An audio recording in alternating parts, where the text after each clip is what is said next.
Есүс үнэхээр танд хайртай. Их эзэн Есүс үнэхээр танд хайртай шүү. За тэр танд үнэхээр хайртай гэдэгт итгэж байгаа энд хэр их байна. Түрүүчийн 7 хоногт бүгдээрээ нэг жоохон аминтай 7 хоног санаж байна. Тэр маш чангаар амин гэж хэлэх бол дахиад асуу шүү. За. Есүс танд үнэхээр хайртай гэдэгт итгэж байгаа юу? Амен. Энэ маш чухал учраас би үүнийг давтан танд хэлдэг байгаа. Яг гэвэл хүмүүс бид нар байн энэ замаас гажиж, байн өөрийнхөө дур хүслээр бид нар амьдрах гэж байн оролдож байдаг байгаа. Алив нэг бэрхшээлүүд ирэхэд, алив нэг харилцааны янз бүрийн бас асуудлууд гарч ирэхэд, алив нэг байдлаар бидний зүрх сэтгэл хатуурч, ариун амьдрах тэнхээгүй болох тэр үед бид нар эзэн Есүс надад хайртай гэдэгт итгэсэн хэвээрээ байна уугүй юу гэдгээс чинь шалтгаалж та өнөхөр эзэнтэй хамт байна уугүй юу гэдэг л эндээс тодорхойлогддог байгаа. Тэгэхээр би танд юу гэж хэлэх гээд байна вэ? Үргэлж та түүнийг санаж яваарай. Эзэн танд үнэхээр хайртай шүү. Амен. Тэр үргэлж таныг харж хандаж, танд үнэхээр сайнаар хандаж байдаг гэдгийг санаарай. Амен. Өнөөдөр бүгдээ хамтдаа Үйлс номын 9-р бүлгийн 31-р ишлэгийг уншсанаар эхэлцгээе. Үйлс номын 9-р бүлгийн 31.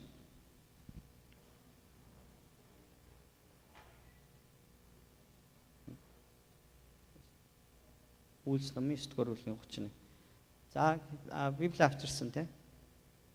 За хамтдаа чангаар уншъя. 1 2 3 олсноо. Олж амжсан амжиг байгаа. Хамтдаа уншъя. 9-р бүлгийн 31. За 1 2 3. Ийхүү бүх Юудэ, Галил, Самар даяар чуулган босгон байгуулагдаж амар тайван байлаа. Ингэхдээ эзнээс эмээх айдас болон ариун сүнсний тайлхрал дотор явцгаан тооны хувьд өссөөр байваа гэсэн. Амен. За энд юу гэсэн бэ гэхээр одоо Иерусалим хотод одоо сүм чуулган байгуулагдаад тэгээд тэр маш хүчтэй, тесрэлттэй цуглаан байсан. Маш хурдан өссөн. Эзэн үнэхээр энэ сүмд өдөр болгон мянган хүмүүсийг нэмжсэн байна. За тэгээд энд юу гэж дурдсан гэхээр за ингээ бүх Юудэ, Галил, Самар даяар чуулган босгон байгуулагдсан гэж. Одоо нөгөө нэг Есүс Христ тэнгэрөд өргөгдөхөөс өмнө тийм ээ Есүс тэнгэрөд өргөгдөхөөс өмнө өөрийн дагалдагч нартай захиж хэлсэн үг байгаа байхгүй. Та нар эхлээд Иерусалимд, дараа нь тийм Юудэ, дараа нь та нар Самар тэгээд дэлхийн өнцөг болон бүр хүртэл та нар энэ сайн мэдээг түгээ гэж хэлсэн байгаа. Тэгэхээр энэ заавар, энэ тушаалын дагуу анхны чуулганы анд нөхөд маань эдгээр маш хүчтэйгээр сайн мэдээ түгээсээр байсан байгаа. За ингээд одоо нөгөө Иерусалимаас бүр халаад Юудэ гэж одоо аймгаа яасан. За монголоор бол одоо Улаанбаатараас халаад Төв аймгийг дүүргэсэн. Тэрнээс цаашаа яасан. Галил аймаг гэдэг нь өөр бусад орон нутгуудад тарагдсан гэсэн.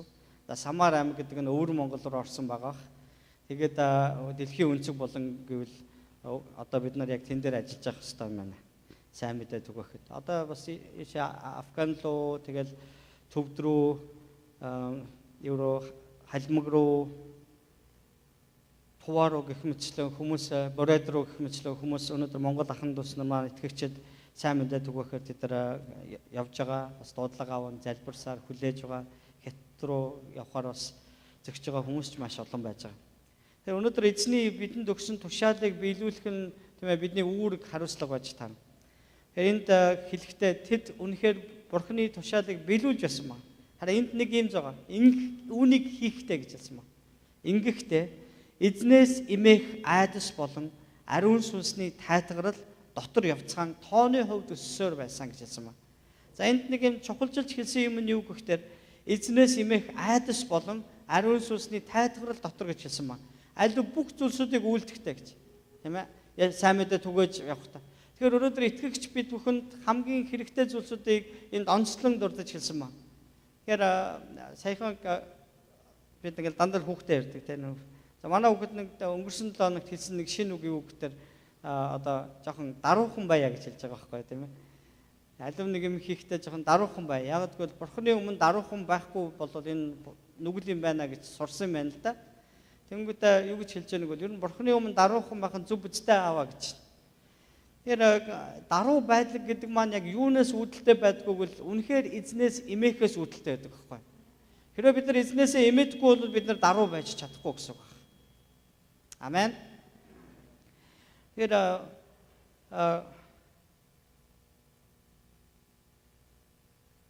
энэ одоо эзнээс эмээх тэр айдсын тухай энд ярихдаа нас барчхаад тэг нэг үхлээс амьлаагүй зүгээр сүнсээр хүмүүст харагдаад ингээд нэг энд сүнс болоод яваад байгаа Есүсийн тухай яриаг байхгүй.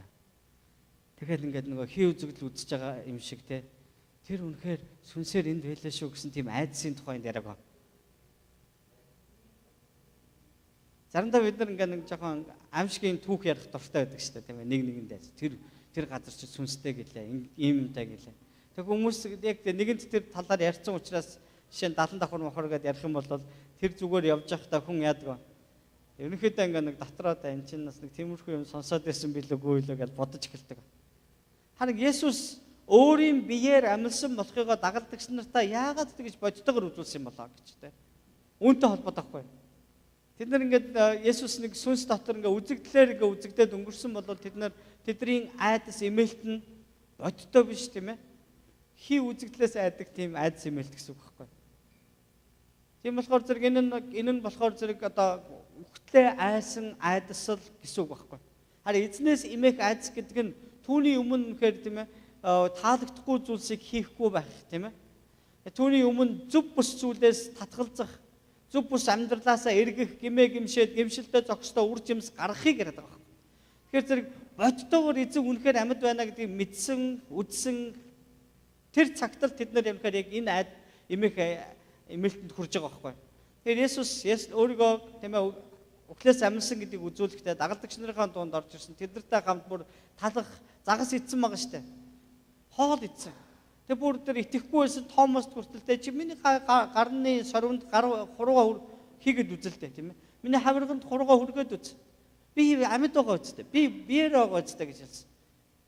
Тэгээ Томос бол эзнийг үнэхээр үхлээс амьсан тэр эзэн гэдгийг гарт нь хурж, сорвонд нь хурж, тэгээ шарханд нь тийм ээ биед нь тэр ариун биед нь хурж тэр мэдэрсэн тэр итгэгч сүүлд нь тэр маш их зоригтойгоор Монголд хамгийн ойрхон ирсэн дагалдагч байгаа. Тэгээ Энтгэгийн нутагт тэр босны гарт алуулсан боловч тэр үнэхээр зоригтойгоор сайн мэдээ түгээгч байж чадсан юм аа. Амен. Тэгэхээр зэрэг Есүсийг үхлээс амьсныг хараад тэд нар мэдснийхаа дараа маш их баяр хөөрөөр дүрсэн. Тэгээд Үйлс номын 2 дугаар бүлэг дээрээс харах юм бол ариун сүнс тэдэн дээр бууж ирэхэд тэд үнэхээр маш их эрч хүч зоригтой болцгоосон байна. Яг гэвэл үхлээс амьсан тэр амьд оршигч эзний сүнс тэдэн дээр бууж ирсэн учраас. Тэгээд түүнтэй хамтаар тэд нар тийм амар тайв ирсэн. Энэ бол тайтгарал. Тэд нар одоо гим нүгэл болоод Есүсийг ингээ баривчлахад тийм ээ одоо Ромын цэргүүд ч тэр нэг ирэх баригчид хурж бараад явхад тэд нар хаяа зүгтжсэн бол одоо тэд нар Есүстэй хамт хизээж гисэн хамт байж чадах тийм л амар тайван дотор тийм ээ баяр хөөр ирч хүч зоригоор дүүрэн итгэгч нар болж хувирсан байна. Ариун сүнс тэр бол амар тайвны сүнс юм аа. Хүмүүс заримдаа ариун сүнсний тухай бодохдоо тийм ээ тэр одоо ингээд бид нар зүгээр л энэ үг ямар энийг ойлгуулж өгөөл тэгэл хажуунаас за чи бити тэгчихдэх үү гэдэг л юм сүнс гэж боддог. Тэгэл одоо бид нарыг хүсгэд бид нарыг амраагаал баярлуулаад яг тийм л сүнс гэж бодоод байдаг байхгүй. Туслагч зүгээс нь бид нар хардаг. Гэтэл бид нар сайн бодож үзэх юм бол тэр бол Бурхны сүнс. Тийм ээ? Тэр бол Бурхны юу бодож төлөвлөж миний амьдрал, таны амьдрал тэр юу Бурхан юу хийхийг хүсэж байгаа бүгдийг тэр мэдж байгаа байхгүй. Тэг яаж хийхийг ч тэр мэддэг. Ягаад гэвэл тэр Бурхны сүнс учраас. Тэгэхээр зэрэг тэр таны амьдралд өшөө илүү гүн орж ирэх тусмал таны амьдрал төдий чинь өөрчлөгдөн гэсэн үг. Тэгээ бид нар амьдралынхаа зөвхөн гадна талд ариун сүнсийг байлгах гэж оролдог. Ариун сүнсийг бид нар сүм дотор л үлдээх гэж оролддог. Энэ юутай холбоотой гэвэл бид эзнээс эмээдгүйтэй холбоотой. Тэгвэл өнөөдөр бүгдээрээ хамтдаа эзнээс эмээх талаар бид нар хамт сурхалаа. Паул сайн мэдээний элч Филиппо хотынд хандаж хэлэхдээ тэр 2 дугаар бүлгийн 12 дээр ингэж хэлсэн ба. Филиппо номын Иймээс хайрт хүмүүс минь та нар үргэлж дуулууртай байсныхаа адил зөвхөн намайг байхад ч биш харин идүүгээ байхгүй байхад бүрч илүү өөрсдийн авралыг айдас ба чичирлэр биелүүлэх тон гэж хэлсэн ба.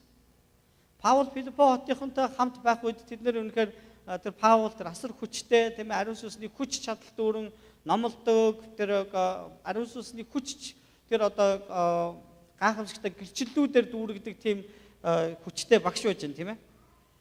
Энэ алдартай багшиг байхад болохоор бид нар ингээд тааруулж амьдарч байгаа. Сүмдэр үн хүмүүс тэгдэг.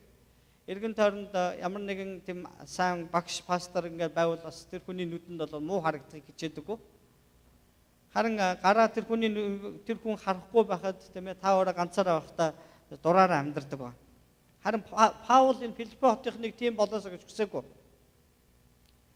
Юу гэж хэлсэн бэ гэвэл та нар намайг байхад зөвхөн намайг байхад биш байхгүй байхад тийм ээ яг гэж хэлсэн байна. Өөрсдийн авралыг айдас ба чичирлэр биелүүлэх тон гэж хэлсэн байна. Энэ дээр яагаад ч юм өөрсдийн авралыг гэж хэлсэн байна. Өөрсдийн авралыг айдас ба чичирлэр биелүүлэх тон гэж хэлсэн. Энэ жоохон маргаантай асуудал та. Гэхдээ энд Паулийн хэлж байгаагаар бол та нарын аврал чинь яг одоо эзний өмнө тийм ээ өөрсдийн итгэлийг тийм ээ итгэл бишрлээд сахин байж эзнийг хүлээн байж эцсийн өдөр Есүс ирэхэд аврал чинь төгс биелээ гүйцэлдэх болно гэдгийг сануулж яана гэсэн үг байхгүй. Тэгэхээр та одоо ингэ бодох хэрэгтэй. Есүс энэ дэлхийд ирэхэд миний нөгөө хүлээж байгаа аврал маань тэгээ надад Есүсээр ирсэн аврал маань бүрэн төгс биелээ болох юм байна. Яг гэвэл авралын гол зорилго нь юу вэ? Биднийг энэ дэлхий дээр өөрийн болгож тэгээд тэр өөрийн замаар биднийг дагуулж тэг биднийг босгоож, өсгөж, төлөвшүүлж тэгээд мөнхийн улс руу аваачих нь Есүсийн зорилго байсан юм. Энэ бол аврал. Есүсээр дамжиж ирдэг аврал. Зөвхөн түүнд итгэсэн нэг нь л яг аврагдана гэж хэлсэн юм. Бүх нүгэл нь уучлагдана. Тэгээд тэд Есүсийн өөрт нь итгэсэн тэр өөрийн хүүхдүүд нь зориулан бэлтгэсэн тэр газарт тэднийг аваачих гэдэг бол Есүсийн зорилго байгаа. Энэ бол Есүсийн танд өгсөн аврал юм аа. Одоо бид юу хүлээж амьдардаг байна? Юу хүлээж амьдардаг байна?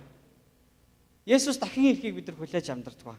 Тэгэхээр тэр өдрийг хүртэл та нар тийм ээ өөрсдөө ирсэн энэ авралыг яг аврагдсан гэдгийг үнэхээр тэ бусдад харуулж амьдрааж байгаа гэж байгаа байхгүй юу? Үүнийг биелүүл гэж хэлж байна. Тэгэхээр чинь таны дотор байгаа авралыг тийм ээ үнэхээр гүйцэлсэн эсхийг таны хажууд хүн яаж харах юм болж байна? Өөрөөр хэлбэл та үүнийг биелүүлснээр бусдад харуулна гэсэн үг байхгүй юу? Тэгээ энэ нь зүгээр нэг том амаар ярина гэсэн үг биш. Энэ бол айдас ба чичирлэр биелүүлдэг зүйл юм а гэж хэлсэн байна. Тэгэхээр өдөр бүр та үнэхээр яг үүнийгээ санаж намайг эзэн аварсан шүү тийм ээ энэ бүхэн миний хүч чадлаар биш нэгүслэр ирсэн гэдгийг би үргэлж санах ёстой гэж та өөртөө нэгдүгээрт хэлээд хоёрдугаарт нь та бусдад тийм ээ энэ л замаар явахгүй бол та аврагдахгүй гэдгийг та үнэхээр тунгаглаж чаддаггүй. Бурхан үүнийг л биднээс хүсэж байна гэсэн үг. Энэ аврал чинь танд ирсэн бол үүнийгээ бас бусдад тийм ээ харуулж амьдраа гэж хэлж байна. Бусдад хүртээ өөрөөр хэл хуваалц. Энэ таны амьдралд ирсэн энэ авралын гэрчлэлийг бусдад хуваалцах тухай ярьж байгаа. Амен. Ингэж хийхдээ үүнийг айдас ба чичирлэр хий гэж хэлсэн. 3 дугаарт нь өнөөдөр би та бүхэнд юуны тухай ярих гэж байна гэвэл Бурханаас эмээн чичрэх гэдэг тийм ээ тэр болгон тийм түгээмэл яригадаад байдаг сэдв биш юм аа. Ангал сүмийн хин нэгэнтэй уулзахдаа эзнээс имэж байгаа юу гэж асуусан хүн мэдгүй ирнэ. Эзнээс юу имэж амьдрч гэнэ үү гэж. Эсвэл хин нэгэн таны хувьд хажууд байж байгаа. За би тэрийг тийхэ боллоо. Яг гэвэл би эзнээс имэж гэнэ гэхийг та сонссноо. Хүмүүс ихэвчлэн Бурхны хайр, ивэлийн тухай сонсох дуртай байдаг. Тэгээд ямар сүмд илүү очих дуртай байдаг гэж. Тийм юм үгүй шүү гэж тэ. Тийм юм үгүй шүү гэж. Таны амьдрал ийм ч сайхан байна, тийм ч сайхан байна гэх. Тэгээ ерөөсө тамийн тухай огтхон ч ярьдаг. Гим нүглийн гимшлийн талаар ерөөсө гимшил зохистой үр жимс гаргах талаар ерөөсө ярьдаггүй. Тийм л сүмийг хүмүүс хүсэж байдаг. Харин номлогчид Бурхны ариун байдал, уур хилэн, шүүлтийн талаар ярихад зарим хүмүүс миний итгэж байгаа Бурхан арай биш байна гэж бодож эхэлдэг гинэ. Хүмүүс өөрийнхөө чихэнд чимэгтэй тийм сонрыг нь мэлах сайхан мэдээнд дуртай байдаг. Гэтэл тэр сайхан мэдээ ч гэсэн тийм ээ биднийг эргүүлэхийн тулд үннийг ярих ёстой байдаг байхгүй юу? Амен. Хэрвээ надад хэн нэгэн урд нь сайн мэдээ ярьж байхдаа за бурхан чи зүгээр л байгаагаар л ингээл сүмрөө оч. Юу ч чиний амьдралаас өөрчлөх хэрэггүй. Сүмдэл очиод чи бүх юм чинь хангагдана, бүх юм чинь сайн сайхан чи яста баян болно, олон их нэртэй болно те ерөөсөө яа уртудаа наслан хамаг дураараа чи тэр мөнхийн улсад амьдарч болно гэж танд хэлвэл танд ч надад тийм ээ тэгээд хэлсэн болол надад энэ нэг бусад өөр одоо сургаалуудаас ялгагдаад их юм ерөөсөө байхгүй штэ. Тэгж ярих юм бол одоо хуучин одоо итгэж биширж байсан тэр шашинд маань тэгдэг штэ. Шинжлэх ухаанд ойрхон хамгийн сайн шашин учраас үнийг одоо хүндэтгэж биширж явд юм аа. Одоо тэр очиргүй тэр хамгийн дээдлийн тэр нирван дүрийг олсон хүн болохт нь хаашаа ингэхдээ буян үлдэж байгаа ядаж нэг тамд унахгүй л байвал болоо гэж ярьдаг. Бүх шашинд тамийн тухай ярьдаг. Харин өнөөдөр тамийн тухай ярихгүй байгаа шашингууд бол энэ зууны шашин баггүй. Яг тэгвэл бүгд тэр тамийн тухай ойлголт буюу тэр үннийг хааш нь хайсан байна. Өнгөрсөн зуунд үлдээгээд энэ шинэ зуунд алийн болох хүнийг ингэж тийм одоо тайвшруулсан тэр сургаалуудыг хүн сонсох дуртай болсон байна. Бурханаас имэн чичрэх гэдгийг бид нар өнөөдөр маш сайн ойлгож сурж өдөр бид нар санаж явах хэрэгтэй юм аа.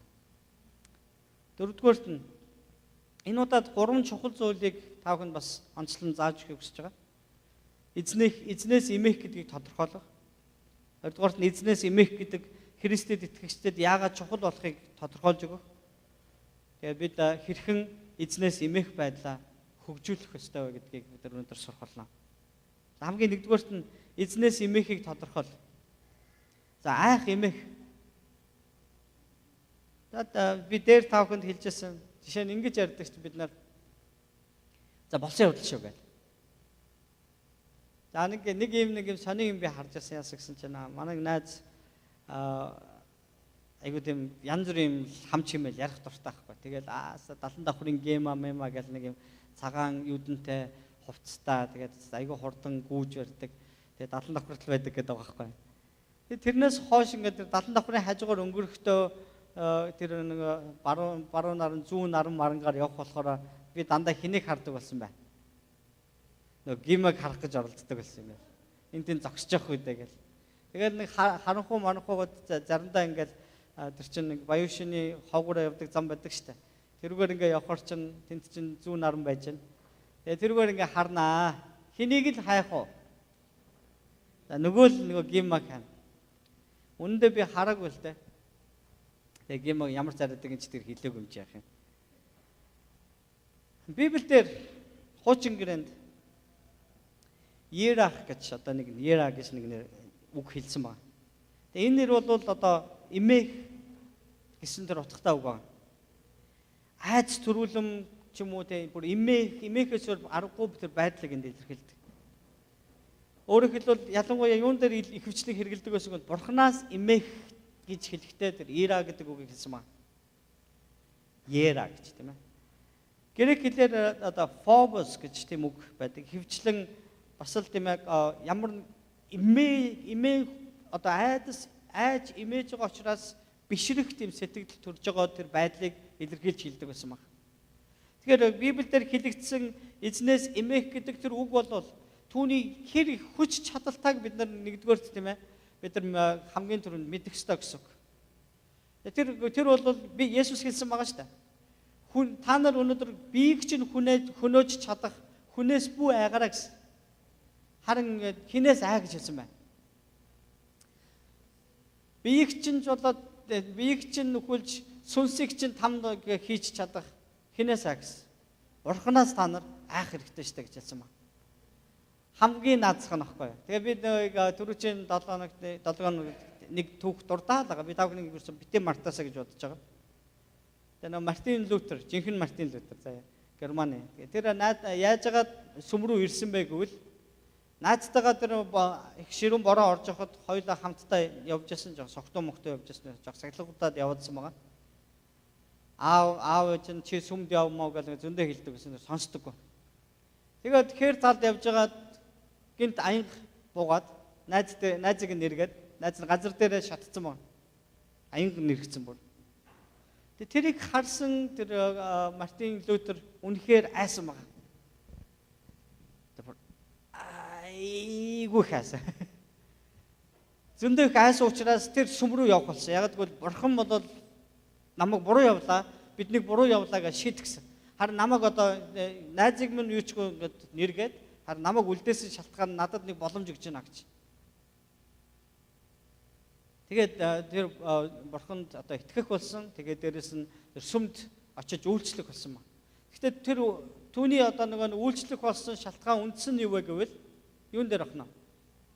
Айдас дээр үндэссэн байсан ба. Айдас дээр. Харин тэр дараах нь тэр одоо хуучин тийм номын сан цэвэрлж байгаа дуулал номыг олсон байдаг.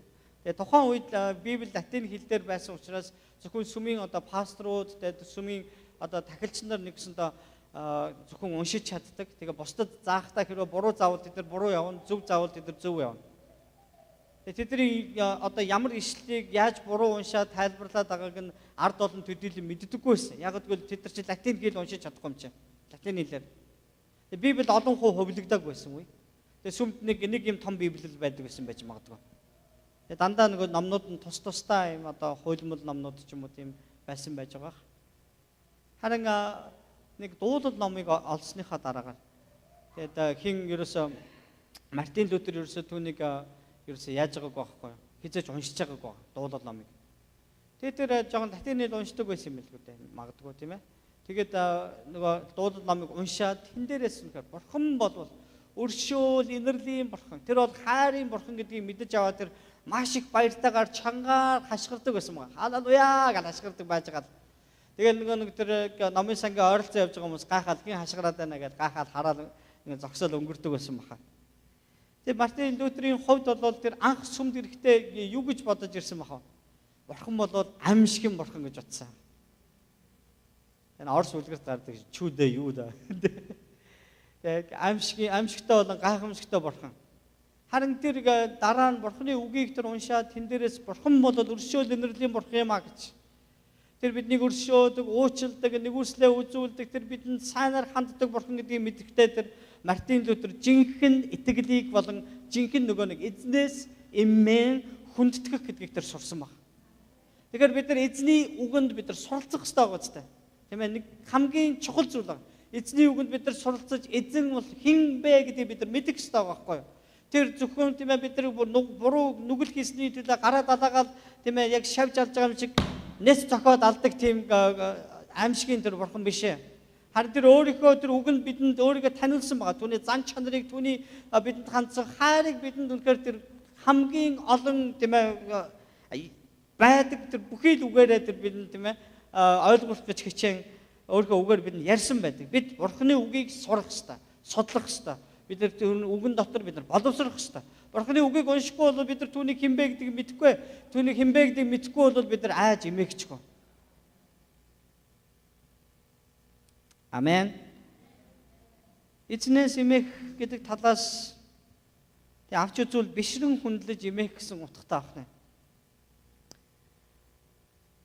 Тэр тийм аймаар учраас бид түүнээс эмээх биш.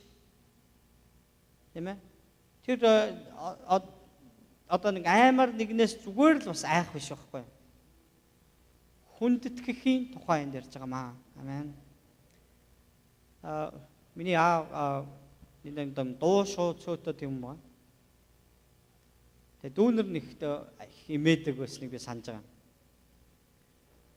Одоо яг нэг эд тийм залуу ах үед одоо тэгэл тэднийг учиргүй барьж аваад буруу явлаа гэж зодоод архиулаа уулаа гэж банк тэгээд авахгүй ч гэсэн ер нь бол аав нэг тэднийг зэмлэг шинжтэй болж байгааг үл тэд нар үнэхээр жижигэрч тийм ээ айгүй хайдаг баг. Тэгээ нэг нас орцсон нэг ах байт юм аа.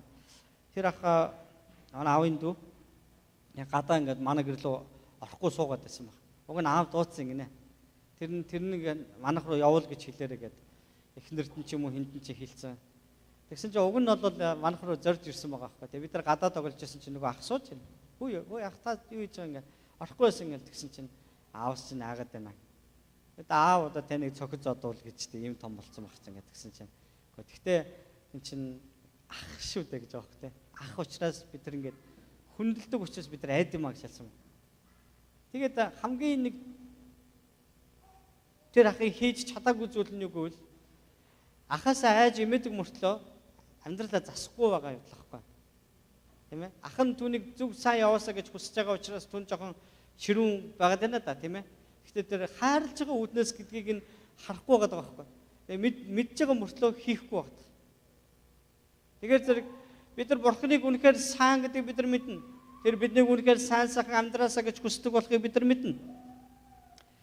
Тэр үргэлж биднийг өөрчлөгдөж үнэхээр яг өөрийнх нь танд тавьж өгсөн тэр амьдралаар амьдраасаа гэж тэр хүсдэг гэдгийг бид нар мэддэг мөртлөө бид нар төдийлөн амьдралынхаа өдрүүдийг түүнд бид нар зориулахгүй амьдардаг баг. Яагаад гэж бодож байна. Бид нар үйлдэхгүй байгаад байгаа. Тэр эзнээс эмээн хүндэтгэх гэдэг чинь зөвхөн бурхан бол бурхан шүү. Та бол хаадынхаа шүү. Та бол бүхнийг захирагч шүү, бүтээгч шүү. Та үнэхээр сайхан харагдаж чинь та тэндээ бай, би эндээ бай гэсэн үг байхгүй. Миний амьдралд таны зорилго бол таних юм байгааз гэж хэлж байгаа даа яг адилхан. Бурхан бидэнд хэлсэн бол тэр тушаал гэсэн үг. Тэр тушаал нь миний амьдралд хэрэгжиж байвал энэ л эзний биднээс хүсэж байгаа хүсэл байхгүй юу? Энийг л эзнээс эмээн хүндэтгэж амьдрах гэж ярьж байгаамаа. Мэдлэг байгаад байдаг биелүүлэхгүй бол энэ 100% биш гэсэн үг байхгүй юу?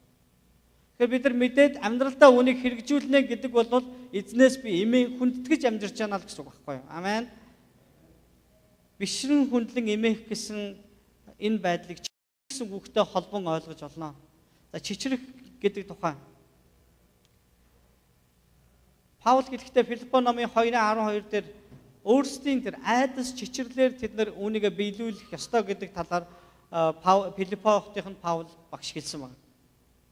Грек хэлээр чичрэх гэдэг тромос гэсэн үг байдаг. Тэгээд чичрлэр айдастай хөдлөх гэсэн дэр утгатай. Айдастайгаар хөдлөх. Одоо чичрэлтэй хөдлөх гэж. Энийг юу айгуу сандаг байхгүй юу? Манай дүүнэр заримдаа ингээл үг сонсгоо ойлно л да. Тэгэл чи яах гэн чи тэрийг зөвөр чи энийг хий гэл ингээл боо юм болгож дууга өндөрсөхгүй л бол ерөнхийдөө бол хөдлөхгүй шүү дээ. Тэгээ нэг ингээл нэг ахын дуу ингээл нэг жоохон өндөр болоод ирэх юм бол тэгэл зарим нь бол жоохон зүрх муутай чичирцэн явж байгаа байхгүй. Тэгээд тэрийг харчаад би боддог гэсэн байхгүй. Гэтэ эднэр яг насан туршдаа намайг ингэж сонсож чадахгүй юу гэж тэ. Ингэж хашгирлаа гэд. Тэгэл одоо нэг хүний муу зангаар тэгэл уурлахаараа хашгирж байгаа шүү дээ. Яах гад хүний үг сонсохгүй байгаа ингээд ингээд орилоо. Бурхан эзэн болоод гэж бидэнд л хашгирдаг бурхан биш ээ. Харин тэр бидэнд зүгээр л өөрийгөө ингээд мэдрүүлдэг. Тийм ээ. Түүнийг зүгээр ингээд өөрийгөө мэдрүүлж байгаа тэр юу бүгдээрээ мэдрүүлдэг. Агаш түүнийг илүү их мэдрийг гэвэл Библиэлд хэлсэн байгаа дуулал номон дээр. За та нар өдөр тэнгэрийг хараарай. Тийм ээ? Орой ч гэсэн шөнө ч гэсэн та нар тэнгэрийг нэг харчаарай гэж. Зүгээр л Бурханы гараар бүтээгдсэн тэнгэр бүтээсэн эзнийхээ сүр жавхлан тийм ээ зарлаж байхдаа одод шөнөөр оюун ухааныг нь магтуулж тийм ээ гэрэлт өдрөөр хүч чадлыг нь гайхуулдаг гэж хэлсэн баг. Шил бид нар гэдэг яг тоолж баршгүй тэр олон оддыг харахтаа тэдний байрлал тэдний тэр одоо тийм ээ хол ойр тэр зай тэр эмх замбраа ямар гоё юм бэ тийм ээ тэнгэрт байж захтаа бүгдийг чимж штэ. Энэ бүхнийг бурхан өөрийнхөө гараар бүтээсэн байна штэ. Амен. Тэгээ тэр гариг болгон өөрсдийн гэсэн онцлогтой. Тэр гариг болгон дээр амьдрдаг амьтан ургамал одоо янз бүрийн зүйлсүүд байж л байгаа тийм ээ. Өнөөдөр бид нар зөвхөн өөрсдөө дэлхийгээс төдийлөн халж чадахгүй л байгаа штэ. Бидний хүч чадал мөхөс учраас. Яа бид нэг жоохон нэг юм химэл дагууд илгээч айл тэрнийг хүлээгээл те. Тэгээ нэг Марс дээр хүн очиж суутал бид нар угаасаа амьд байхгүй. Бидний нас ч хүрэхгүй. Тэгээ дараагийн үеийнхэн очих юм уугүй юм уу? Тэгжээд Есүс ирнэ. Тэгээ нөгөө хүний нэг тийм бүх дэлхийд одоо өөрсдийнхөө юг тийм ээ ноёрхлыг тогтоох гэсэн энэ ноёрхол дуусгуулно. Харин би танд үнэхээр хэлмээр байгаа. Бурхан бүхний эхлэлээс өмнө тэр байсан. Тэр байгаа. Тэр байх ч болно. Түүн дотор бидний эхлэл болон төгсгөл байдаг байхгүй юу? Түүний дотор байхгүй юу? Түүнээс түүнд эхлэл төгсгөл гэж байдаггүй. Бид нар дуулдаг шүү дээ. Та бол альфа ба омега гэж. Тэгэхээр түүний дотор бүх зүйлс, бүх юмсын эхлэл болон төгсгөл байдаг учраас тийм ээ? Бид өөрсдийнхөө амьдралыг бид нар тодорхойлох тийм тодорхойлж өөрсдийнхөө амьдралыг бид нар аварч өөрийгөө урт наслуулж урт богино өшөө илүү олон саглагар ургуулж эсвэл царайгаа өөрчилж арсныхаа өнгийг өөрчилж ингэж тийм ээ ийм хүч чадал өвдөс бидэнд байхгүй. Бурхан л бидэнд нэг л юм тогтоосон амьдралыг өгсөн. Бурхан бидэнд яг одоо энэ байгаа энэ амьдралыг тэр хамгийн сайнаар бодож байгаа л өгсөн байна. Харин бидэнд тэр үнэхээр төгөлтөр болгоныг тэр шингээж өгөхийн тулд тэр өнөөдөр ч гэсэн ажиллаж байдаг тухай Библиэлд байж байна. Хүн яагаад тэр энэ дэлхий дээр байгаа босод бүх амьтдаас тийм оюун ухаанаараа тийм хүчтэй байна. Яагаад энэ дэлхийн захирагч гэж өнөөдөр Библиэлд нэрлэгдэж байна. Бурхан үүнийг хүссэн учраас байхгүй. Тэгэхээр бид үнэхээр бидний гараар маш олон зүйл хийгдэж байна гэж бодох тусмаа бид нар бардан болдог ба. Харин Бурхан Библиэлд хэлэхдээ энэ бүхэн Бурханы зөвшөөрснөөр байдаг гэдгийг тэр дурдж хэлсэн байдаг учраас бүгдээрээ өдөр бүр бодцгоё. Бурханы гараар бүх зүйл хөдлөж яадаг.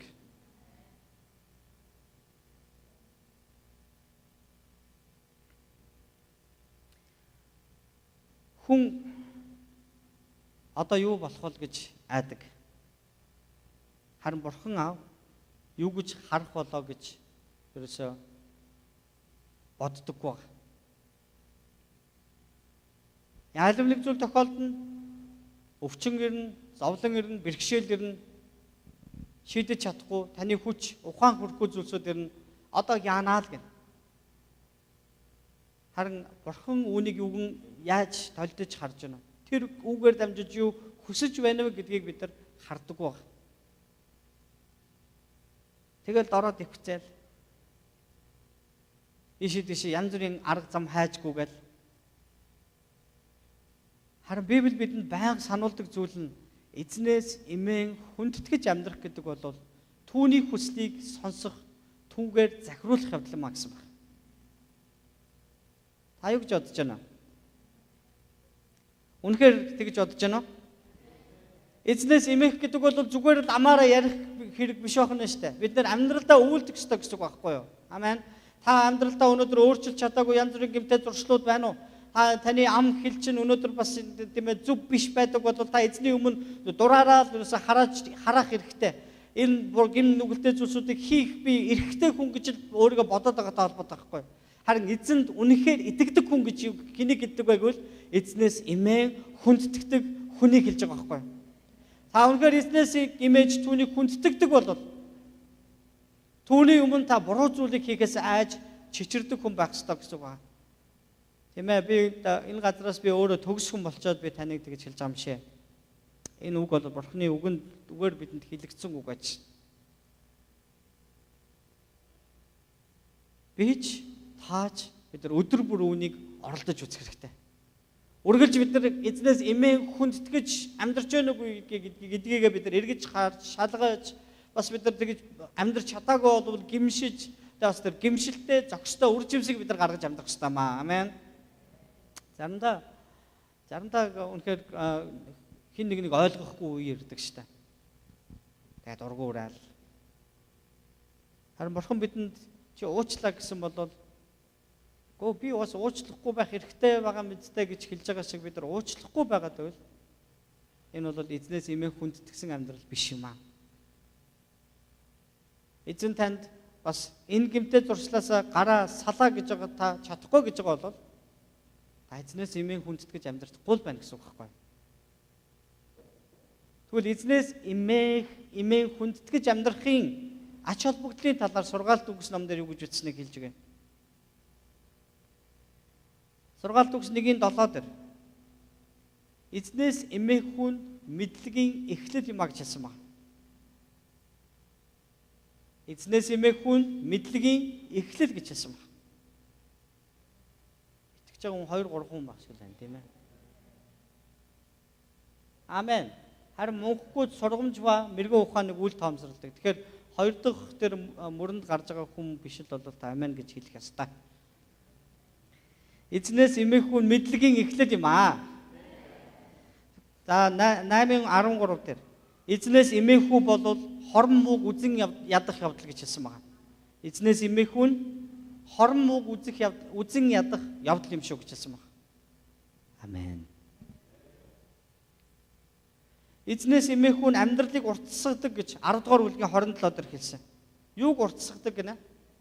Амьдралыг уртсгадаг. Таны насыг уртсгана гэсэн. Эзнээс эмээхүү нь. Westover Baptist сүмийн 73 жилийн өдөр өнөөдөр. Анх одоо энэ сүмийг байгуулахад байсан маш олон жилийн туршид тэр пастор байсан Баркер гэдэг нэгэн пасторын тухай ярьж байна. Тэр хүн одоо 89 настай гинэ. Тэгээ би галз цогтой ярьжсэн байхгүй. 89-аас хасган 73-г бол 16 настайдаа энэ цуглаанд байсан юм шүү дээ. Бараг энэ цуглааныг эхлүүлж ирсэн юм шүү. Тэгэхээр энэ хүн энэ олон жилийн туршид тэмээд бүхэл бүтэн тэр хүний амьдрал дотор бүхэл бүтэн нэг сүмийн түүх төр чигээр явж байгаа байхгүй. Яа одоо жоохон биеийн жоохон таар учраас өнөөдөр ирж чадаагүй. Гэхдээ машин шин бариад айгу цоглог явдаг гинэ. Тэр яаж ингэж өндөр насалж байна? Эзнээс эмээхүү нь амьдралыг уртсгадаг юм аа. Амен. Би нэг хэсэг тэгж тоглоомор цолгоо тэгж ярьдаг гэсэн. Тэгэл 60 наслахад болоо штэ молоо штэ. Эсвэл 70 мал наслахад болоо штэ гэж ярьдаг байсан. Харин нэг өдөр эзний үгийг уншиж байгаад гүгөө би тэгж тоглоомор цолгоо би ингэж ярьж болохгүй юм байна штэ гэж би бодсон. Ягаад гэвэл би эзний төлөө өшөө илүү урт удаан амьдрах хүсэл дүүр би амьдрах хэрэгтэй штэ. Тийм ээ? Би өшөө нэг жил илүү амьдраад би ядаж өөхөөс өмнө нэг ч гэсэн хүнд сайн мэдээ түгээж байгаа тийм ээ нас урах гэдэг бол энэ бол эзэн надад өгсөн тэр хаар ивэлийнх нь хариуд барьж байгаа тийм ээ бидний одоо юу хөө тус биш юу лээ нэмэр тус дөрөвдүгüүрт нь эзнээс эмээхүүд бат итгэл байдаг бөгөөд эзнээс эмээхүү нь амийн ундраг болоо гэж 14 дугаар бүлгийн 26-аас 27 дээр хэлсэн. За би дахиад уншиж өгье. Эзнээс эмээхүүд бат итгэл бий бөгөөд эзнээс эмээхүү нь амийн ундраг болоо гэж хэлсэн байна. Амийн ундраг гэж хэлж байна. Эзнээс эмээх нь. Амен. Бас эндээс эзнээс эмээхүүд дотор бат итгэл бий болдог гэж. Энэ жил бид нар чанартай итгэгч болёо гэж. Тийм ээ чанартай итгэл, тийм чанартай амьдралаар эзнийг гэрчлэе гэсэн тийм хүсэлтэй байгаа. Тэгвэл бидэнд байх ёстой нэг гайхамшигтай Бурхны ивэл өрөөл шингэсэн нэг тийм чанар байна. Түүний тухай дүгүүлж байна. Юуны тухай? Эзнээс хамтдаа хэлцгээе. Эзнээс эмээх. Амен. Эзнээс эмээх. Амен. Үүнд бүгдээрээ суралцаж амьдарцгаая. Эзнээс эмээхүү нь хорон муугаас биднийг холдуулдаг гэсэн. 16 дугаар бүлгийн 6 дээр. Хэрэв бид эзнээс эмээдэг бол хорон муугаас бид нар зайлж явдаг гэсэн утгатай. Бид нар нэг өргөлийн дуу дуулдаг шүү дээ, тийм ээ. Надад байгаа нандин бүхнээ, тийм ээ. Аврагч тандаа зориулъя, даруугаас зориулъя. Нарийн цэнгэлийг орхин ирлээ, тийм. Эзэн минь та бидний өргөлийг аваач гэж бид нар дуулдаг баг. Зүгээр л бид нар дуулж байгаас бид нар яг итгэлээр энэ дууг дуулдаг байх хэрэгтэй, тийм ээ. Бид нар итгэлээр тунхаглан дуулагддаг тийм дуу байхгүй юу? Та үнэхээр тэр нарийн цэнгэлийг орхиод ирсэн үү энэ цаг руу ирэхдээ? За мэдээж тэгсэн гэж итгэж байна. Бүгдээрээ дуурахгүй байгаа ч гэсэн. Тэгэхээр хорон муугаас бид нар зайлахын тулд бид нар бүтэн сайн босоод тийм ээ бидний бүхий л зориг өнөөдөр сүмрүүгээл явах. Эхлээл сүмрүүгээл заавалчгүй явнаа л гэсэн тийм үнэхээр халуун сэтгэл танд байдгүй. Хүчээр хэлээрэй за би хүчээр хэлүүлэх сонирхолтой байна. Гэтэ үнэхээр байдгүй аман л гэж хэлчихтэй. Энэ бол эзнээс эмээх явдал эмээн хүндэтгэж амьдарч байгааг шинж байхгүй бас. Амен. За өнөөдөр надад ингээд орчуулагч хэрэгтэй байлаа. Англи хэлтэй хүмүүс жоохон ховорхон байлаа. Тэгээ өөр юм уу галц цагийг хүчээр гаргацсан чинь бас яг хэрэндээ сандрал орчуулсан. Тэгээд мань үнд чинь бас яг та Монгол уран зохиолын тийм хичээл нэг тийм төдийлөн орж байгааг болохоор миний зарим хэлж байгаа үгнүүдийг нөгөө жоохон барьж авч чадахгүй л байлаа. Тэгэхээр бас би тавхан яг энэ талаар бодож байсан байхгүй. Хэрвээ за энэ Америк сүмдэр би очих нь чухал биш байхгүй ойлгож байна. Одоо өөрөөр хэлбэл би таны тухай ярьж байгаа. Та Америк сүм дээр за манай сүмийнхээ очих юм байна. За пастор лав очих юм байна. Тэнгүүдээ тэнд миний хэрэг заавал байж таараа гэж та ирдэг хүн байгаасаа гэж би үнэхээр хүсдэг танаас. Өнөөдөр хамт байсан хүмүүст үнэхээр баярлалаа. Тэгээд би юу гэж хүсэж байгаа нөхдөр ийм байгаа байхгүй. Би үнэхээр энэ сүмийн пастор гэдэг байгууллагын пастор гэхээс илүү өнөөдөр би таны пастор байж чаддгүй. Та намайг тэгж үздэг үү? Тэгээ намайг хаана явж надад тийм ээ эзний үйлчлэл дээр надад хаана тусламж гарах хэрэгтэй тэнд та үнэхээр байж чадах уу? Тийм ээ? Энэ чинь бас л нэг талаараа эзнээс эмээ үйлчилж байгаа үйлчлэл шүү дээ. Та яагаад тэгж бодохгүй вэ? Та тэгж боддог бол үнэхээр зөв зам дээр зогсож байна. Үүнээс хойш би дахиж хизээч хэлэхгүй энэ талаар. Тийм ээ? Тэгэхээр өнөөдөр би бодож байсан аахгүй. За хин нэгэн бурхан тэнд ингээ хин нэг байлгана. Манайхан олуулаа ирэх байхаа гэж бодсон. Ер нь тоосончгүй нэг цагаас ихэд бас тоосончгүй би үнэхээр бас энд аимшигтайгаар уурлаж байна. Яг гэвэл эзнээс эмээх амьдрал гэж энэ биш байхгүй юу өнөөдөр. Энэ биш байхгүй. Тэгэхээр тийм учраас өнөөдөр бид нар чанартай итгэл чанартай амьдралын тухай ярьж байгаа болоод өнөөдөр бас энэ видеог үзэж байгаа хүн таа ч гэсэн сонс. Сүмдээ яваагүй байгаа бол дараа дахиад яваарай. Эзнээс имэжл байгаа бол эзэн хаана би тэнд байх болно.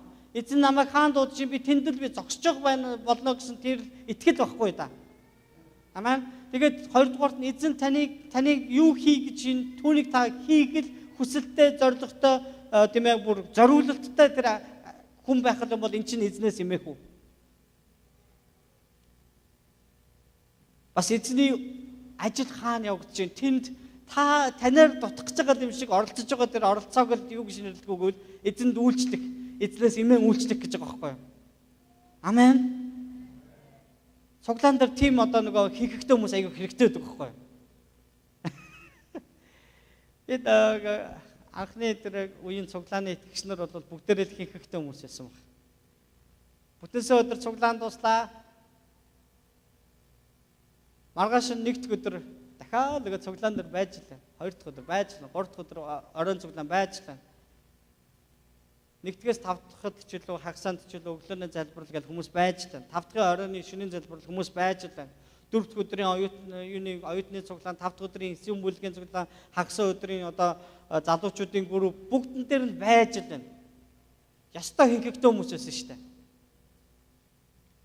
Харин энэ тэр хинхэгтэй гэж хүмүүс бодогддог энэ хүмүүсийн зүрх сэтгэл дотор юу байсан гэж яг л дээ бурхны энэ ажилдаа би л оролцохгүй болохгүй гэсэн яг тийм сэтгэл байхгүй юу? Яг л бид нар бурхнаас имэж нэгдүгээр хоёрдугаар нь бид нар бурхантай хайртай бурхандаа үйлчлэмээр ч тийм учраас бид нар хаанд бол хаан тэнд нь ингэж байж байдаг л тийм ээ оролцож байдаг хүмүүс байхгүй юу?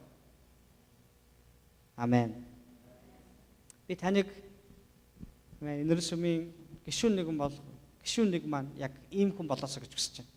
Хоолтой ч бай, хоолгүй ч бай. Тийм ээ? Юмтай ч бай, юмгүй ч бай. Үргэлж яг эзнийг гэсэн тийм сэтгэлтэй байхыг л бурхан танаас өнөөдөр хүсэж байна. Эзнээс имэх хүн амь руу хөтэлдэг. Тийм байвас тэр хүн амар тайван нойрсох бөгөөд хорон мууд ороогдохгүй гэж сургаалт үгсийн 19:23 дээр хэлсэн. Долоод нь даруй зан хийгээд эзнээс имэхийн шагнал болохоос ам алдар хүнд эд баялаг юм аа. 22:4. Би дахиад уншиж байгаа. Даруй зан хийгээд эзнээс имэхийн шагнал болвоос ам алдар хүнд эд баялаг юм аа гэж хэлсэн баг. Амен. Ам алдар хүн амьд тийм ээ амьтай алдар хүндтэй эд баялагтай байхыг үнэхээр хүсчээвэл эзнээс имээ гэж хэлсэн байна. Шууд утгаараа ойлгоорой. Өнөөдөр бид нар хамгийн түрүүнд за тэр сүм мөмж яах вэ? Эхлээл хитэн төгрөг хийгээд авъя гэдэг. Манай найз тэгэж хэлжсэн байгаа. Найз нь эхлээл нэг $5 сая олчих. Тэгээд сүмд чинь явъя гэж хэлсэн байна. За тэр $5 сая болсон ч ирэхгүй бах уу миний бодлоор. Өшөө их мөнгөтэй л болохыг хүснэ үстэй. Харин би танд юу гэж хэлэх гээд байна вэ?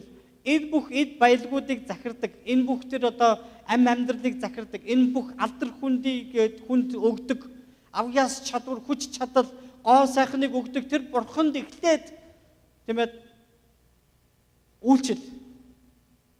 Түүнээс имэ. Түүнийг даг. Библиэр хэлсэнчлэн нөгөө нэг эмээх бол айдастай чичрэлтэйгээр түүнийг даг. Эзэн энэ л хариуцуулж болох найдвартай хүн гэж үзвэл тэр танд бүгдийг тань зөвшөөрч болно. Амен. Эзнээс эмээхийн ач холбогдол бол яг ийм гайхамшигтай ач холбогдлууд байдаг талаар сургаалт өгсөн ном тэр чигээр ярьсан байна. Соломон хааны бичсэн мэрэгэн ухааны үгс гэж боддог зарим хүмүүс итгэдэг. Магадгүй өөр хэн нэгэн ч бичсэн байж магадгүй. Ямар ч байсан нэгэн хаан хүн өөрийнхөө хүүхдтэд захиж байгаа тийм захиас байхгүй.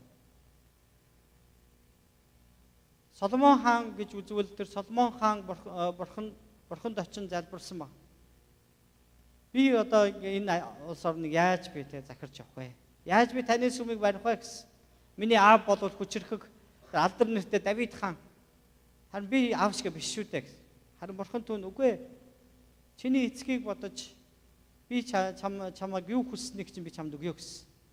Харин Соломон хаан бурханд юу гэж хэлж байгааг бол надад мэрэгэн ухаан өгөөч гэж гуйсан баг. Бурханд энэ залбирал нь таалагдсан. Тийм учраас чи үнэхээр зөв зүйлийг надаас гуйж надад таалагдсан учраас би чамд чиний гуугаагүй өшөө босод зүйлсүүдийг өгнө гэсэн. Алдар хүнд эд баялаг амар амгалан байдлыг түүнд өгсөн баг. Түүнийг захирч явах бүх хугацааны туршид ямар ч дайн дайчин тэдний нутагт нүүрлэг баг. Харин ч бүр улс орнуудтай ингэж тийм ээ маш өнөөгийн тэр нэг жинхэнэ даяарчлал чинь баг тэр авд байсан. Ингээл улс гүрнүүтэй айгүй тийм олон хүмүүстэй эв найрамдал тогтоосон. Тэгээ хаадуудтай найрамдах болгон тэд нар өөрсдөө охиныг одоо найрамдлын бэлэг тэмдэг болгож эхнэр болгож өгсөөр байгаа сүлдээ баг 900 эхнэрт болсон байна. Тэр нь өөртөө дараа нь жоохон гай тайрсан. Харин Соломон тэр түүний яг бодож байсан ганц л зүйл байгаа. Энэ дэлхий дээр бүх юм надад байлаа гэдээ надад мэрэгэн ухаан байхгүй болвол энэ бол юу ч биш юм байна гэдэг тэр хамгийн сайнаар ойлгосон юм байхгүй. Энэ зүгээр л нэг мэрэгэн ухааны тухай яриаг байгаа. Яг Библиэлд хэлснээр эзнээс эмээхүү гэдэг бол тэр мэдлэг буюу мэрэгэн ухааны эхлэл юм а гэж хэлсэн. Тэгэхээр эзнээс эмээх гэдгийг би сурмаар байна л гэж Соломон хэлсэн байна. Амен. Тэгэхээр энд бол маш чухал зүйл байна шүү дээ. Тэгэхээр та өнөөдөр амьдралдаа юу ч төлөвлөж болно. Та энэ хорвоогийн хорвоо дэлхий дээр амьдарч байгаа хүмүүсийн донд цөөхөн нэгэн тэр бомтон болохыг хүсэж байна уу? Эсвэл та маш алдартай хүн болохыг хүсэж байна уу? Эсвэл та өнөхөр маш их тийм хүчтэй хүн болохыг хүсэж байна уу? Энэ бүхэн ерөөсө тэр чигээрээ бурханд байдаг. Бурхан танд энэ бүгдийг зүгээр л өгч чадна. Таныг урд туулж өнгөрүүлснээ бүр ингээ мартах хүртэл чинь таны амьдралыг сайн сайхнаараа дүүргэж чадах тэр бурхан бол энэ орчлон бүтээсэн тэр бурхан байгаа. Амен. Харин та одоо бодорой. Бурхангүйгээр энэ бүхэн утгагүй байхгүй. Яг тэгвэл тэр бүх зүйлсүүдийг эхлүүлсэн бүх зүйлс түүний өгсөн зөвшөөрлөөр л энэ газар дэлхий дээр хөдлөж байдаг байна. Эзнээс эмээлтгүй бол дээрх байдлууд яг эсэргээр эргэх болно. Сая дурдсан бүх зүйлсүүд. Бид өөрсдийнхөө замдах бурхны нөгөө үнэт эрдэнэс мэд мэрэгэн ухаан болоод мэдлэгийг бид нар хязгаарлан бурхангүйгээс болоод нэг Илай гэдэг нэг кино байдаг шүү дээ. Тэг жоохон юу вэ л да нэг тийм алан хятадтай кино ч гэсэн. Тэн дээр тэр хүн нэг юм зоригтойгоор бүр киноны туршид ингээд нэг амар их саад бэрхшээл ингээд амжаа сүултээ тийм өхлийн шархтаа болоод тэг явсаар гад эцсийн хүрх газартаа хүрдэг байхгүй. Тэгсэн дэлхийн ертөнц ингээд тэр чигээр ингээд бүр замбраагүй болоод аимшиг юм болцсон. Тэр замбраагүй хүмүүсийн дундуур ингээд явсаар гад хамгийн сүүлд нэг хүрх газараа очисон чинь бүр тэнд нэг өөр орчин байгаа байхгүй. Бүр цэрэг тийм юугаар ингээд армаар хамгаалагдсан хан хэрэн болсон нэгэн тийм. Тэнд ингээд хэдийгээр бүхэл бүтэн шинэ ертөнцийн бэлтгэгдсэн тийм газар байгаа ч гэсэн тэнд юм номын санд нь одоо хүмүүсийг мэдлэгийн одоо хамгийн дээд юунд хүргэх тийм хэрэгтэй номнууд ингээд цуглуулсан номын сан байгаа байхгүй. Тэр номын санд ганцхан ном дутцсан байхгүй. Тэр нь юу вэ гэхээр Библи. Тэр хүн Библийг тийм ээ олж ирэх тийм үүрэгтэйгээр яваад тэр амиа өгж байгаа байхгүй.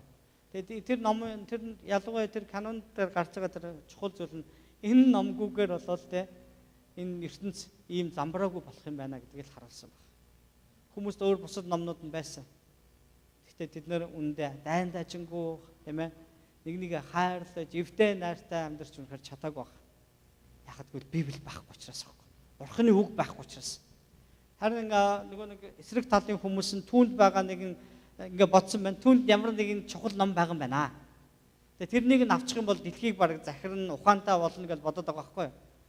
Тэгээд тэгсэн чинь нөгөө хүнд явжсэн номыг тэр дайснууд олзож авсан чинь нөгөөдг нь нэг хараагүй хүнд зориулсан тийм шрифтээр бичсэн байгаа. Тэгсэн тэнд нэг юм хараагүй эмэгтэй байж байгаа. Тэр номыг уншаад хэлдэг байхгүй ингээ хуруугаараа тэмтрээ. Тэр эмэгтэй нүүрэн дээр тодорсон тэр инэмсэглэл нь айгүй олон юм хэлдэг байхгүй. Ингээл уншаал тэгснээс амар баярлаа. Тэгэл юу байна чи хэлэлдэ гэж хажуунаас нь хүн тэгсэн чинь энэ ч үгээр хэлчихгүй сайхан зүйл байна гэж хэлсэн. Тэр юу вэ? Библи байхгүй. Тэгээ нөгөө Илайчанд номоо алдсан ч гэсэн тэгээ дараа нь үхлийн шархтаа болцсон тэгээ өглөөд ингээд нөгөө бааз дээр буцаж ирж байгаа цэргийн бааз. Тэгээ нөгөөд чи ингээд хөвтчихсэн чэйжилсэн байгаа чи нөгөө үгийг нь Библийг эхнээс нь авахлаа. Тэгээ бүгдийг эхнээс нь авахлаа. Эхэнд бурхан тэнгэр газрыг бүтээжээ гэж хамгийн сүлд илчлэлт номоор ингээд дуусгадаг байхгүй. Тэгээ тэр номыг ингээд нөгөө хажууд нь хүмүүс бичээл тэгээ ном болгонгуудаа номын сандаа ингэж хийж байгаагаар кинод дуусдаг байхгүй. Тэгээ би яг нэг тэр кинонд гарч байгаа нэг айгүй чухал нэг сэдвийг би хүмүүс битээ мартаасаа гэж олон хүн олж хараасаа гэж хүсдэг байхгүй.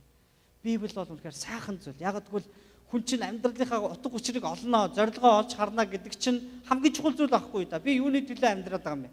Тийм ээ. Энэ бүхний ерөөсөө тэр гим нүглийн одоо тэр уг үндэс хаанаас ирсэн энэ гим нүглийн одоо тэр асуудлыг яаж шийдэж болохын эцэст нь бурхан бидэнд ямар сайхан тэр амьдралыг бэлтгэн хүлээж харин ямар арга замаар бид нар тэнд очих вэ гэдгийг хинээр дамжуулж тэнд очих вэ гэдгийг тэр зааж өгсөн байдаг. Энэ үнэхээр сайхан мэдээ байхгүй юу? Маш тодорхой байхгүй да тийм ээ. Заримдаа би өөрөө ч гэсэнтэй өдөр болгон ингээл босоод за ер нь яах вэ? Энэ сүмийг ер нь яаж авч явах вэ? Энэ ухаан өрөхгүй шүү дээ. Би бурханаас гуйдаг. Бурхан минь надад мэрэгэн ухаан өгөөч гэж. Ухаантай хүмүүсийн хажууд бол би нилээн тийм удаан юм шиг байгаа байхгүй тий. Тэгээ би зарим ухаантай хүмүүс ингээд бас бодно шүү дээ. Эзэн яхаараа энэ хүмүүсийг ялгаж үздэг байна гэдэг. Харин нэг л ухаан байна. Би түүнд итгэж байна. Энэ ухаан бол ерөөсөө бурхан биднийг аврахаар төлөвлөсөн тэр Есүсээр аврахаар төлөвлөсөн тэр ухаан байна шүү дээ. Энэ л байхад хангалттай өөр юу хэрэгтэй. Таны амьдралд энэ л байхад хангалттай ш. Бид хэрвээ эзнээс эмээхгүй бол өөрөөр хэлбэл бурхангүй амьдрал муу ярийн сүнстэй нөхөрлөж ямар нэгэн нөхөр байхад тийм ээ хотголдож түүнд мэхлэгдэж амьдрах болно. Бидний амьдралын зам богиносон түрүү хэлсэн шүү дээ. Тийм сургаалт үгсээр эзнээс эмээх нь ямар ач холбогдолтой байлаа? Амьдралын чи өдрөд уртснаа гэсэн. Харин энд юу гэсэн бурхангүй эзнээс эмээх амьдралгүй болов яана гэсэн. Амьдралын зам чинь богиносон. Бидний авралын итгэлийг өгдөг тэр бурханы хайрыг мэдрэхгүй амьдрах болно. Бид гим нүгэлтэд буцаж унаж бурхан руу эргэх гимшилт ч гэсэн бид нар хүрч чадахгүй байх болно. Гүлгэр болно гэсэн. Бурханаас эмээлтгүйгээр бид бурханы тааллыг олохгүй гэж олохгүй шүү ах トゥ нараа гэж одоо Исая номон дээр загсан байдаг. Би таахынд дуулал номын нэг хэсгээс уншиж байна. Харин эзний хайр инрэл түүнээс эмээгчдийн дээр мөнхөөс мөнхөд болоод түүний зөв шударга байдал үр хүүхдүүдэд хүрдэг. Энэ нь түүний гэрээг сахигчдад, түүний завруудыг биелүүлэхээр санагчдад юм а гэж дуулал 103-ийн 17-оос 18 дээр хэлсэн байна. Эзний хайр инрэл ямар хүмүүстэр байдаг гинэ? Түүнээс эмээгчдээр байдаг гэж хэлсэн байна. Эзний хайр инрэл эзнээс эмээгчдээр л байд юм шүү дээ. Амен. Эзнээс эмээдэг хүн түүний хүслийн дагуу амьдрдаг хүн байт юм аа. Тэгвэл бид яаж эзнээс эмээх байдлаа хөгжүүлэх вэ? Өнөөдөр 3 дахь зүйл рүү орчихно. Эзнээс эмээх нь бурхны үгээр дамжин бидэнд ирдэг байгаа. Түүний үгийг сонс. Түүний үгийг сонс. Хэний үгийг? Бурхны үгийг. Петр, Яаков, Иохан гурвыг Бурхан Есүс тийм ээ Бурхан Есүс дагуулад уулууд дагуулад гарсан. Тэгээд тэнд очиод залбирч эхлэх тэр үед тэнгэр элчнэр хурж ирээд Есүсийг одоо та Иерусалимд очих нэ. Тэгээд тэнд ингээ алагднаа. Тэр үхлийн талаар ярилцсан баг. Тэрнийг харсан Петр, Яаков, Иохан гурав үнэхээр паниканд орсон. Тэгээд Петр юу гэж тэд нар Есүстэй хамт нэг эртний одоо иш үзүүлэгчдийн нэг болох Мосе, Илия хоёр байхыг харсан ба. Тэнгүүтээ Петр тэгж хэлсэн ба. Оо багшаа, бидний энд тантай хамт байгаа үнэхээр сайн хэрэг болжээ. Яг гэвэл тийм ээ та хэдийг ингээд нэг хонох тийм оромж бид нар барьж өгье гэсэн баг. Одоо асар барья гэж хэлсэн. Нэг нь Мосед, нэг нь Илия, нэг нь тань ингээд асар барьж өгье гэдэг. Юу ярьж байгаагаа ч мэдэхгүй байсан гэж Библиэлд хэлсэн. Харин гинт тэднийг ингээд тэнгэрээс юм үүл бүрхэж авсан. Тэгээд тэд юу ч харж чадахгүй. Тэгээд тэр үүлэн дотор тэд айж сандарч гэлсэн баг. Харин тэр үүлээр бүрхэх үед нэгэн дуу сонсогдсон баг. Энэ бол миний таалан сорих жоо хүү юм аа. Түүний үгийг сонс гэж хэлсэн баг. Түүний үгийг яг гэсэн нэ сонс гэж хэлсэн. Тэгээд үйл замхарахад тэнд ганцхан Есүс л тэднэртэй үлдсэн байсан баг. Та ингээд яг тэр нэг юм зураглалыг хардаа. Бурхан заримдаа өөрийнхөө илчлэлийг өгөхдөө тийм ээ илчлэлийг өгөхдөө их тийм драматик гэдэг байхгүй гоё кино шиг. За ингээд Есүс дээр хоёр одоо иш үзүүлэгчтэй эртний иш үзүүлэгч хурж ирээд ярилцж байсан. Тэр чинь бол нэг Ерүсийн сүр жавхлангаар гэрэлтэж байгаа шүү дээ. Тэн дээр бас тэгсэн байгаа. Матай 9-р бүлэг дээр байдаг шиг санаж байна. Есүсийн төрх ингээ өөрчлөгдөж тэнгэр элч лугаа адил болсон гэж маш их сүр жавхлантайгаар гэрэлтсэн тухай гарч байгаа. За ингээд тэнгэрлэг сүр жавхлан тэд нар хараад тэгээ Петр паникнд ороод очоод ингээд юу хэлж байгаагаа мэдэхгүй ингээ та бүхэн ингээ майхан бариад өгөө гэсэн юм ярьцсан явж байгаа байхгүй. Уг нь бол тэдэрт майхан хэрэггүй байхгүй. Тэгээ одоо тэр уулзалтанд ямар юмных нь майхан хэрэг байх вэ тийм ээ. Тэнгэр элчнэр тэнгэр лугаал яваад өгөн дээ. Нэг тиймэрхүү юм бас. Харин Бурхан тэдэнд ойлгуулахдаа үүл бүрхээд юу ч харагдахгүй болсон байна. Бурхангүйгээр Бурханыг санаж, Бурханаас эмээхгүйгээр бид нар алив нэг зүйлд ярьж хэлж хийж үйлдэж эхлүүл бид нар яг ман дотор байгаа юм шиг байх болно. Хаашаа хинтээ байгаагаа мартна гэсэн. Мэдэхгүй болно гэсэн. Харин Бурханы үг ирсэн. Түүнийг сонс гэсэн Бурханы үг ирсэн шүү заяа. Тэр ман донд тэр үг ирж байгаа байхгүй. Тэгээд Бурханы үг ирсний дараа манан замхран алга болсон. Харин тэнд хэн байсан бэ? Есүс ганцаараа зогсож байсан байхгүй. Тэгэхээр Бурхан түүний үгийг сонсгонгууд нь за Илия юм уу, Мосе юм уу, Есүсийг хэлээд байгаа юм уу гэж тэд нар бодсон баг. Үүл замхрахад Илия, Мосе хоёр байхгүй болсон. Харин хэн үлдсэн бэ? Есүс. Энэ дэлхийд олон сайхан ярьдаг хүмүүс байгаа хаа. Нэг өдөр магадгүй мангэрл гэж хүн үг хэлэндээ айгүй их тийм цэгцтэй болоод айгүй хурц номлогч болоод дэлхий дээр алдартай тийм номлогч болсон. Заримдаа Бурхан шиг болсон ярьж иж магадгүй шүү. Гэтэ тийм болоосаа. Яг гэвэл би өөрийгөө Бурхан шиг болгоцсон ярих болохгүй шүү дээ энэ чинь. Эзнээс имэх амьдрал биш. Харин магадгүй тэгээ таны сонсож байгаа тэр номлогч нар тийм ээ өөрсдөө Бурхан шиг гэж зарлаж болно. Гэсэн ч үүл бүрхэж замхарахад өөрөөр хэлбэл энэ амьдралд бас энэ дэлхий дээр бүх юм өнгөрөхөд хэн үлдэх вэ? Энэ олон номлогчноос. Есүс л ганцаараа үлдэх болно. Амен. Хүмүүс өнөөдөр олон бурхад байдаг гэж үздэг. Бүр энэ дэлхий дээр 4 сая гаруй шашин шүтлэг байна. Тэгээ тэдний бурхад нийлэх юм бол хэдэн сая болно гинэ? Энэ олон сая бурхад энэ дэлхийг хамгаалж байдаг гэж тэд үздэг байгаа. Гэтэл Библиэлд юу гэж хэлсэн ганцхан бурхан байна гэсэн. Энэ манан энэ одоо бид нар юу хийж байгаач мэдгүй амьдралынхаа утга учирыг ойлгохгүй өнөөдөр маргааш бидэнд юу тохиолдохыг мэдгүй энэ манан дундах энэ амьдрал нэг өдөр дуусгаад бидний өмнө биднийг хүлээж авах ганцхан Есүсийг бид нар харах болно. Түүнийг сонсороо. Түүний үгийг сонсороо. Энэ ман дунд бидэнд чиглүүлэх болох болно. Зүгээр л сонсох бол нэг хэрэг. Сонсон зүйлээ амьдралдаа хэрэгжүүлэх гэдэг бол өөр хэрэг байна. Тиймээс итгэлэн сонсох нь Христийн үгээр ирдэг гэж Ром номдэр хэлсэн байна. эзнээс эмээхүү ч гэсэн үнтэй адилхан. Сонссноор бидэнд эзнээс эмээхүү ирнэ, амьдралдаа хэрэгжүүлснээр яг уу. Энэ төгс биелэгдэнэ гэсэн.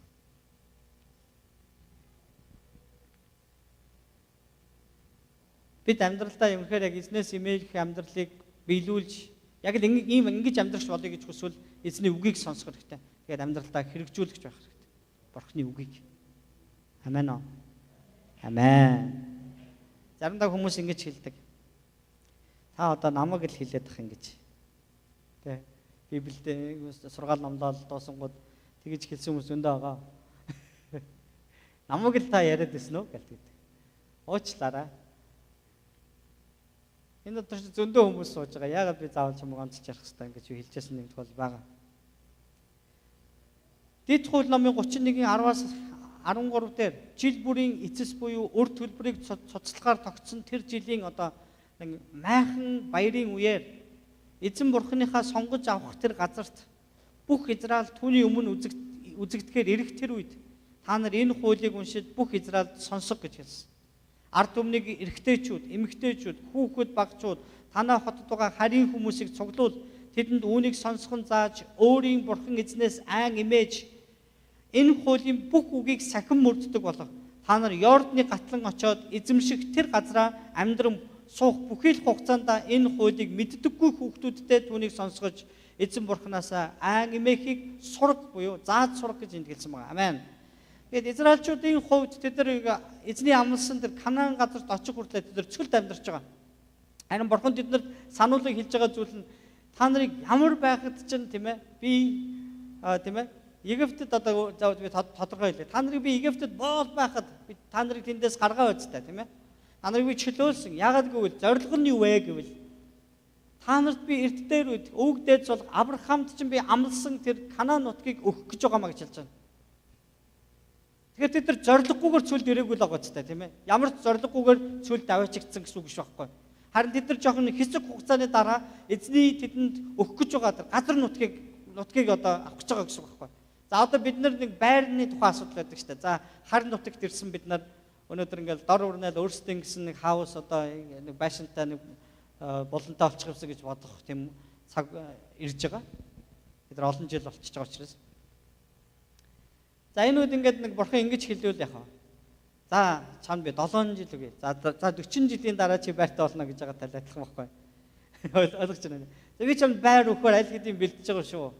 Харин чи миний үгийг дагаж миний үгнээс гажихгүйгээр яваарай л гэж байгаа байхгүй. Тэгэхээр зэрэг ерөөсөө ямар зориггүй амьдарч байгаа биш. Нөгөө хүссэн байртайгаа болно шүү дээ. Дараа нь бол тийм ээ. Жохон төвчгөл хэрэгтэй байхгүй. Энэ шиг өнөөдөр бидний итгэлийн амьдрал гэдэг чинь Есүс энэ дэлхийгээс өргөгдөн тэнгэр өд одохдоо бурхан эцгийнхээ баруун гарталд үнэхээр тэр заларна гэдгийг хэлсэн. Харин гэхдээ тэр зүгээр ингээд суугаад байна гэж хэлээгүй юм аа. Нэгдүгээрт нь тэр бидний төлөө залбирсаар авах болно гэж хэлсэн. Хоёрдугаарт нь тэр бидний аваачих тэр байрыг бэлтгэхээр явсан гэж хэлсэн байна. Миний эцгийн тэр гэрт та нарыг ингээд тийм ээ оруулах, амьдруулах тийм өрөө бол хангалттай байгаа гэж хэлсэн байна. Тэгэхээр хүн болгоны тэнд амьдрах тэр байр савыг чинь тэнд бэлдэж байгаа гэсэн үг байхгүй. Тэгэхээр энэ дэлхий дээрх тэр байр сав шиг ерөөсөө битээ бодоорой. Байг, төлбөр, мөнгө, тог усны мөнгө төлчөөдөг тийм байр ерөөсөө биш. Тэнд бол таны төлөө бүх юм үнэгүй. Англиар бол free. Та юу гэж бодож байна? Сүүлийн 1-2 жил бол энэ байрны мөнгнөөс болж ер нь жоохон асуудалтай шүү. Айгүй үнэтэй болж байна. Арлагтан бас өөрөө үнэтэй болж байна. Магадгүй арлагтанаас явах цаг болцсон юм шиг те. Арлагтаны засаг дарга сонсоос эдэргээд тах гэх те. Тэгэл гар дээр хэдэн төгрөг орж ирнэ. Тэрнийг ингээд байрандаа өгөөл цаана нь байгаа хэдээр амьдрах хэрэгтэй болдог. Харин бидний энэ өдрүүд нэг өдөр дуусгалнаа. Харин хаана мөнхийн улсад тэнд дахиж хизээж өвчин, зовлон, өвхөл хагцал гэж юм байхгүй. Тэнд баяр хөөр, амар амгалан бэлхэх бол. Тэнд хүмүүс жинхнээсээ тэр хайр дотор амьдрах бол. Тэнд яс үндэс тэр зүс цараа арсны өнгөөр ялгах юм гэж юусаа байхгүй. Тэнд бүгд цог жавхлангаар гэрэлтэн, бурхны цог жавхлангаар гэрэлтэн. Тэнд байгаа бүх хүмүүс тийм ээ үхэл гэдэг зүйлээс айхаа болно. Ягаад гэвэл тэнд мөнхийн амьдрал байх учраас байхгүй. Бид энэ газар дэлхий дээр байж байхад л бидний амьдралын өдрүүд зүгээр тоологдсон юм аа. Цаг хугацаа энэ дэлхий дээр л явж байдаг. Харин Бурхны газарт очивол, Бурхны орших газарт түүний бидэнд бэлдсэн тэр газарт очивол тентхийн цаг хугацаа гэдэг нь мөнхийх байхгүй юу? Тийм учраас тэнд цагч байхгүй. Цаг хэрэггүй байхгүй юу? Та бугундаа цагтаа авах хэрэггүй. Та энэ юм уун дээр утсан дээр цагтаа авах ямар ч шаардлага байхгүй. Мөнхөд амьдрах учраас цаг хугацааг тоолох шаардлага тэнд байхгүй. Харин тэнд бид нар өдөр болгон тийм ээ магадгүй нэг жоохон бэлэг тэмдэгтэй өдөр шин солигддог байж магадгүй л дээ. Өнөөдөр энэ дэлхий дээр яагаад өдөр шин солигддог вэ? Бидний цаг хугацааг тоолж байгаа учраас өдөр шин солигддог байхгүй. Харин тэр газарт бол баян Бурхны цог жавхлан байгаа учраас нөгөө сар нарны тэр гэрэлтүүлэг ямар ч хэрэггүй болчихж байгаа байхгүй. Нар мар бол ерөөс утгагүй тэнд. Яг Бурхны тэр ариун байдал тэр газрыг гэрэлтүүлж байдаг учраас. Түүний цог жавхлан доор бид нар түүнийг магтаж, түүний бидэнд тэр газарт хүлээлгэж өгсөн үүргийг биелүүлж бид нар маш их баяр хөөртэйгээр амьдрах болно. Үнэхээр заримдаа бол төсөөлж чадахгүй. Би ер нь яаж амьдрах вэ? Юу юм бэ? Тэгээ манай хөрш хэм байх бол мандах уу гэж те. Мандах уу бацаах уу мэдгүй тийм ээ. Эсвэл өөр одоо хин нэгэн амиго юу те. Би сайн мэдгүй. Гэтэ бид нар ямар ч байсан тэр улсад ингээл те нэг хараад үнэхээр баяртай байх болно. Амен. Энэ газар дэлхий дээр хөлөөж ирээд явж исэн үе, гутлаач ирээд явж исэн үе бидэнд байсан баха. Харин Христ биднийг тэр өргөхөөр энэ дэлхий дээр бууж ирсний бүгдээрээ мартахгүй амьдарцгаая. Амен. Бид нар ямар зорилгоор тийм эзэн Бурханаас эмээхийг сурах ёстой юм бэ? Эзнээс тийм ээ эмээхэд бид нар суралцсан бүх хуулийн үгийг бид нар сахин тийм ээ мөрдөх ёстой шалтгаан нь юу юм бэ? Та юу гэж бодож байна? Энэ ерөөлийн зам учраас байхгүй юу? За нэг аан гэдэг. Амен гэдэг. Одоо дуусгах гэж байна. Эгэ төвчээртэй ороо зэ. Одоохон шууд мөнхийн улсад орох уу эсвэл өнөөдөр дэлхий дээр үлдэх үү? Та өөрөө шийдээрэй зэ. Хэрвээ та одоо унтах юм бол шууд мөнхийн улс руу явна шээ. За тоглоом. Бурхны үгийг бид нар зөв хэрэглэж тэнцвэрийг хадгалж сурах хэрэгтэй. Заримдаа бид нар эзний үгээс гажаад бид нар түүнийг өөрийнхөө амьдралд тааруулах гэж оролддог байгаа. Тэгэл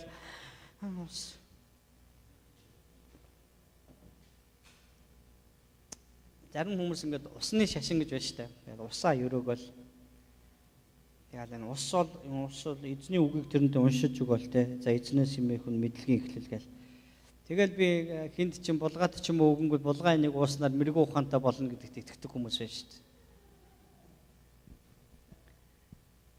Энэ бол эзний үгийг шал буруугаар ойлгоод байгаа хөөх. Хэрвээ тийм шидтэй байсан бол би аль болох та бүхний гар дээр Библийг тараахгүй түрүүчийн 7 хоног их шиг. Яг гэвэл надад ганцхан шидтэй Библи байх хэрэгтэй шүү дээ. Тэгэл би өөрийнхөө бас алдар хүндийг бодно шүү дээ. Тэгэл ингээл хүчтэй байж би харагдах хэрэгтэй байна шүү дээ. Тэгэл за өнөөдөр өвчтөө өмнө хүрөөдөр гал нөгөө Библийн толгой дээр нь тавьж ингэжтэй эдгээгээл ингээл те. Ноо энэ бидний нөгөө нэг хуучин тэр химэл шүтэж явснаас ямар юмар ялгаатай юм бэ? Жинхэнэ тэр хүч чадал, Бурхны үгийн хүч чадал гэдэг чинь бидний зүрх сэтгэл энэ дотоод хүнийг шинжлээд амьдралд минь үр жимс болж гарахыг хэлж байгаа байхгүй. Амен. Тийм ээ. Би заримдаа ханаад үрчгээрээ Бурхан минь намайг эдгээ гэж би заримдаа гуйдаггүй. Тэртэргүй тийм ээ өнөөдөр Бурхан миний биед эсэргүүцэл гэж юм өгсөн би тэр нь итгэдэг. Амен. Юм болгоно ингээд эзэм нь ханаад хүрчлээ. Өөл хамраас нус гараад байна гэл ингээд дээрээс юм болгоны ингээд байх тийм шаардлага байна уу биднэрт. Тэгээд байнга бас эзний хүмүүсийг ингээд хамгаалах тухай залбирах хэрэг байна уу? Эзэн тэр хүнтэй хамт байж байгаа шүү дээ. Харин бид юуны төлөө залбирах хэрэгтэй юм бэ? Эзэм би өнөөдөр таны халдрын төлөө би амьдрмаар байна. Сайн мэдээг би хин нэгэн түгээмээр байна. Эсвэл би хин нэгэн хүний төлөө тоягчийн төлөө залбирахдаа сайн мэдээг хин нэгэн хүн тараах гэж байгаа юм байна аа. Түүний үгийг захираараа тэр сонсож байгаа хүмүүсийн зүрх сэтгэлийг нээж өгөөрэй. Таны үг тэдэнд хүрч жинхэнэ авралын мэдээг чинь таньж мэдгэд тэдэнд туслаарай. Энэ бол залбирал. Тийм учраас бид нар чанартаа итгэгч болохын тулд бид нар нөгөө нэг тийм бэби тийм ээ нөгөө ялах тийм залбирлуудаа аргашаа хайцгаая. Бурхан биднийг залбирхаас өмнө бидний хэрэгцээг тэр юу хэрэгтэйг тэр хамгийн сайн мэдж байгаа байхгүй юу? Мэдээж Библиэлд хэлсэн маа. Хэн нэгэн өвчтөй байвал эзний чуулганыг зорж ирээд пастор ахлагч нартай очороо тэд нар та нарын төлөө тос тусаа гар тавин залбирснаар эдгэрэх болно гэсэн. Энэ үг одоо ч гэж хүчнтэй гэдэг та итгэдэг үгүй юу? Итгэдэг бол яг та нар хийдэггүй юм байна.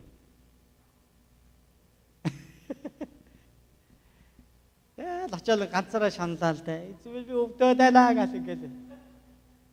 Хэрвээ итгэдэг бол энэ баян амьдрал дээр чинь эзний хүч чадалтайгаар биелэх болно. Амен. Харин би нэг зүйл таныг үнэхээр сан анхаарлаа хандуулаасаа гэж хүсэж байна. Хамгийн чухал зүйл.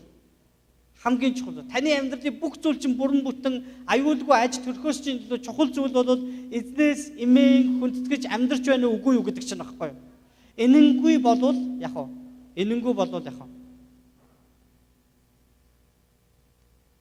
Сая бид нар уншсан шүү дээ тийм ээ.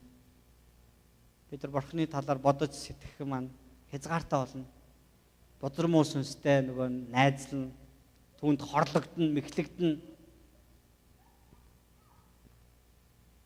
Нөгөө ямар ч нөгөө сүнсний өсөлт болон тэр бурхнаас ирдэг тэр баяр хөөртэй сайн мэдээ хүлээж авах тэр одоо оргилсон сэтгэл гэж байхгүй болчихно. Динамик гэж үг байдаг. Яг юу гэж утгатай үг вэ?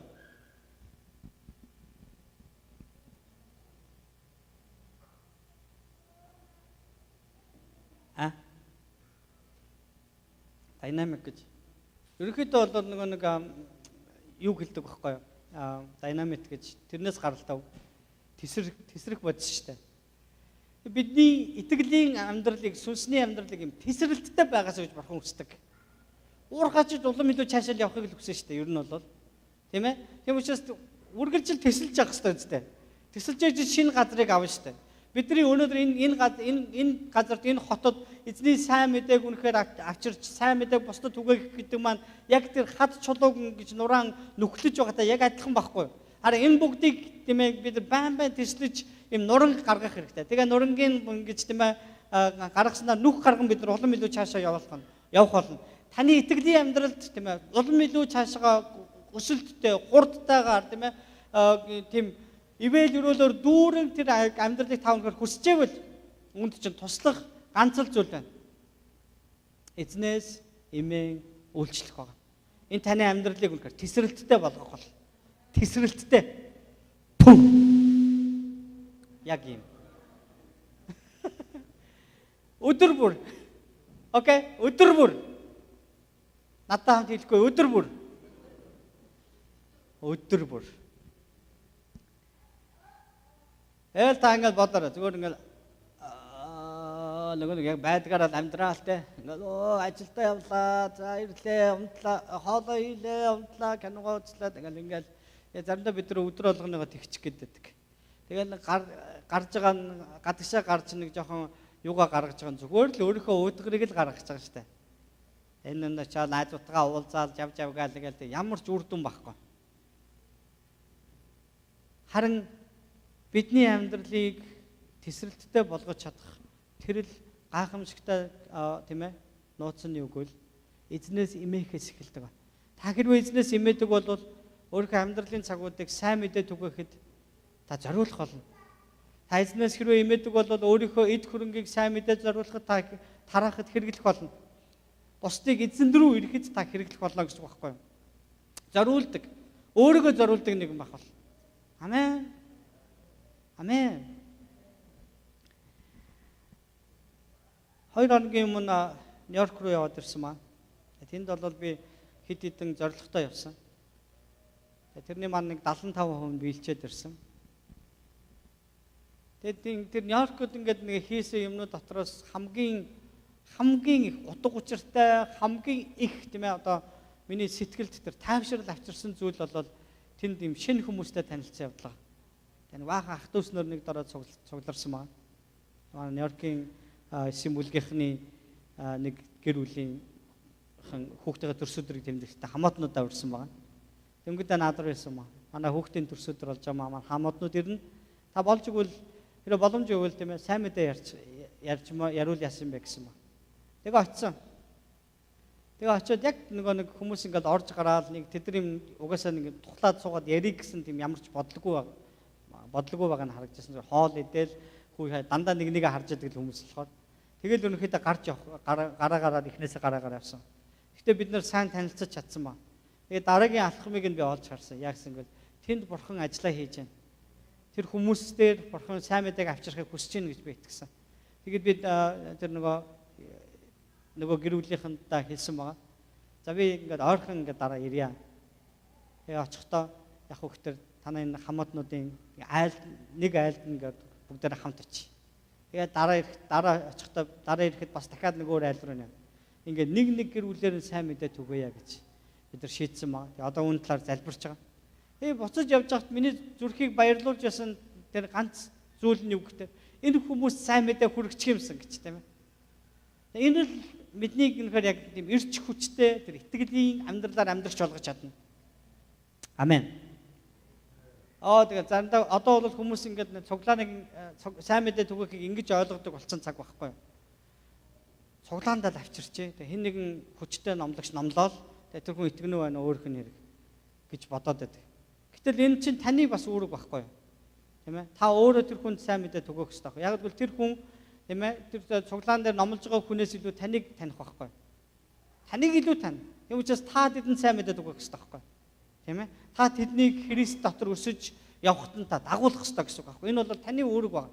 Мэдээж тэр хүн сүмд чуулганд гишүүн болоод ирвэл тэр хамт олон ингээ бүчиж аваад тэр хүнийг итгэл дотор өсгөж Христийн дагалдагч болгоход нь хариуцлага үүрэх нь мөн боловч та эргэн тойронд байгаа хүмүүстэй сайн мэдээ түгэх хариуцлагатай гэсэн үг байна.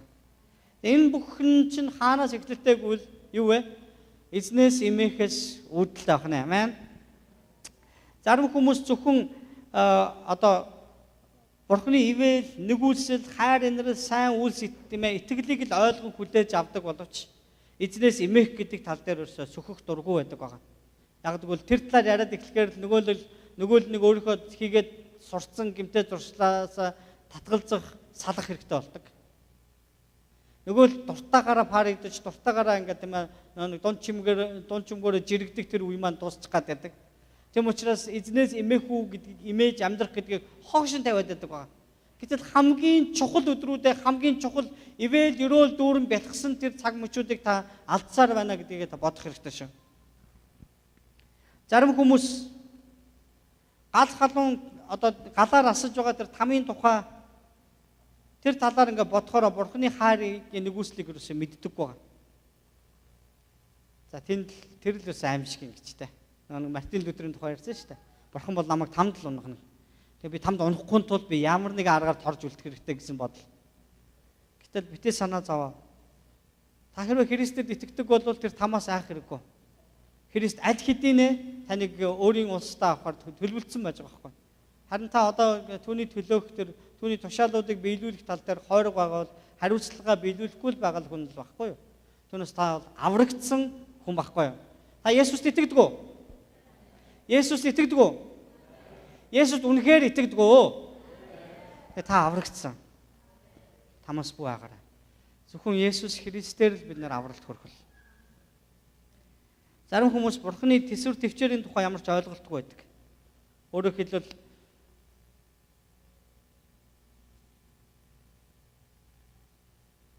нүгэл үлдээд тэгээд одоо над чиг хэрэггүй амтан байхгүй гэж бодоод цуглаан дахиж ирдэг хүмүүс байна. Өнгөрсөн л гэж боддог. Харин би танд юу гэж хэлэхийг хүсэж байна вэ? Үгүй энэ тийм биш. Бурхан бол ямар бурхан бэлээ? Яг үнтэй. Энэ бүгд олон юм лээ тий. Уурлагтай удаан, төвчээртэй, инэрл хайрын нэгүслийн бурхан. Амен. Тийм л учраас тэр өнөөдөр энэ дэлхий дээр амьдарч байгаа бүх хүмүүсийн төлөө урдаас Есүсийг илгээсэн. Амен. Бүх хүмүүсийн нүглэн дүүрхийг хүлээж дуусж байгаа дараа нь Есүсийг авчирсан бол хүн бүр шал өөр хандлагатайгаар Бурханд итгэх байсан. Харин тэр урдаас уучлсан гэдэг нь хүмүүс илүүгээр Бурханы тэр хайр инрэлд нь итгэж түүнд хайртай болоосоо гэсэнтэй байхгүй юу? Түүнээс одоо шүүх хурал дээр байгаа шүүгчдгийн хайртай байсан юм байна ер нь. Шүүгдэж байгаа хүн нь хайртай болдгоо ер нь үзэн ядал дуусдаг шүү дээ. Энэ одоо ингэх байсан чинь ингэчлээ гэж бүгд л ямар нэг юм шүүгчийн талаар буруу юм бодоод гардаг. Би Би нэг торгуул аваад яарлагтаны юм дээр атсан чинь тэр шүүгч чинь нэлээд юм нэг хэгжүүн хүн байсан байхгүй тэр. За яаж вэ? Яатсан чи гал ингээл. Би ингээд яатсан ма хурд хэтрүүлсэн. Яг хэтрүүлж байгаа. Бараг л хохин те. Чи одоо тэгэл мөнгө төлжтэй. Тэгэл 400 $700 ч үлээ. Ингээд төлбөр хийж байгаа. Танк нэг юм цогч байгаа байхгүй нөө. Хүү ихэхээ завгүй. Тэгснэгүй би ингээд яасан мага орчуулагчтай бас болохоор ингээд та жоо хямдруулаад өгөөч гэдэг гэсэн чинь. За 250 галт гэж чинь. Өгшөө хямдруулахгүй мүү гэдэг гэсэн. Тэгсэн чинь надраа айгу сонио харснаа. За чи доор очиод тэр зүгээр хүнээс очиод энэ шүүхийн хурлын төлбөрийг өгч гэд хэлсэн баг. Тэгэд би яг тэр шүүгчээс эхлээд би бол тэр шүүгч жоохон дургүй байсан. Амар хэгжүүн те ингээл те. Яг ширж байгаа ингээл те баг ингээл энэ яасан зөвүүн амтан байл гэж бодож байгаа ш тэр нь. Харин дараа нь ингээд те надад ингээд боломжууд ингээ 2 3 удаа өгсөний дараагаар тэр шүүгчд ямар их хайртай болж байна. $700 төлөх ёстой байсан хүн чинь $77 төлөө гарсан байхгүй. Тэр чинь хамаагүй зөрөөд байгаа үстэй. Бурхан яг өнөөдөр бидэнд ингэж л хандсан. Тэр уг чанартай бол бидний хийсэн нүглийн төлөө биднийг ямар ч итгэл өгөх зохистой байсан бай. Өргөж аваад галаар асж байгаа галтай там руу хаях ёстой байсан баг. Яг тэгвэл бид ийм л нүгэлтэй нэг юм байсан. Харин Есүс Христээр дамжуулж тэр бидний бүх өрийг цуцалсан байхгүй юу? Цагаатгсан. Бид ямар ч өрөө байхгүй. Бурхан биднийг харахтаа энэ чинь надад өргөн шүү дээ гэж хардаг. Харин бид нар заримдаа Бурханы өмнө очихдоо ингээд өртөө хүн шиг байдаг байхгүй. Яа на Бурхан дахиад намайг уучлж өгөөч тэ. Би таны аврал вакцины эсгээ мэдэхгүй байна. Намайг уучлаарай л гэдэг. Дахин тэхгүй бол бид яах ёстой вэ? Бид зөв ариун амьдрах ёстой нөхтөө. Амен. Бурханы ариун байдал болоод шүүлтийн талаар зарим хүмүүс ярих сонирхолгүй байдаг. Бид нар харин ярих сонирхолтой байх ёстой байхгүй юу? Эзнээс эмээх чинь эндээс бас эхэлдэг байхгүй юу? Бурхан ариун учраас бид ямар байх ёстой вэ? Ариун байх ёстой. Бурхан ариун учраас бид ямар байх ёстой юм бэ? Бурхан ариун учраас бид ямар байх ёстой юм бэ? За яа, амен. Түүний өмнө гимшиж ирдэг гэхдээ өөрийн хүүхдүүдтэй Бурхан уучлал болон нэгүслийг харамгүйгээр болгод юм аа. Амен. Тэгэхээр бүгдээрээ хамтдаа энэ хичээлийн төгсгөлд юу сурч бид нар болох вэ? Юуг бид нар өөрийнхөө зүрх сэтгэлд авч үлдэх вэ?